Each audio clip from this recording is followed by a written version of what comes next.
গণতন্ত্র যদি মুক্তি পেতে হয়, স্বৈরতন্ত্র স্বৈরাচার শেখ হাসিনার পলায়নের পরে এই দেশের সরকারের একমাত্র কাজ একটি সুষ্ঠু অবাধ নির্বাচন, যে নির্বাচনে আমাদের তরুণ সমাজ আপনারা যদি আপনাদের দোয়া থাকে, ইনশাল্লাহ আশা করছি যে তারেক রহমান সাহেব অত্যন্ত সুযোগ্য নেতৃত্ব, উনি এই মনোনয়ন দিতে কোনো ভুল করবেন বলে আমার মনে হয় না।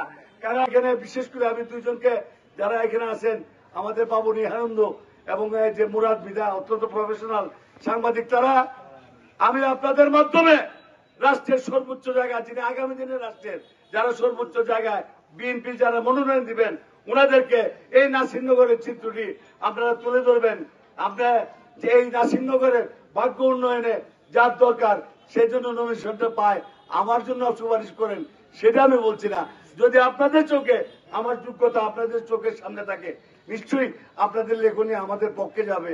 আপনারা ন্যায়ের পক্ষে থাকবেন। 31 দফা মেরামত কোনটাকে করতে হয়? যে রাষ্ট্রটা ধ্বংস হয়ে যায়, যে রাষ্ট্রটা ফ্যাসিস্ট হাসিনা 17 বছরে ধ্বংস করে দিয়েছে, এই ধ্বংস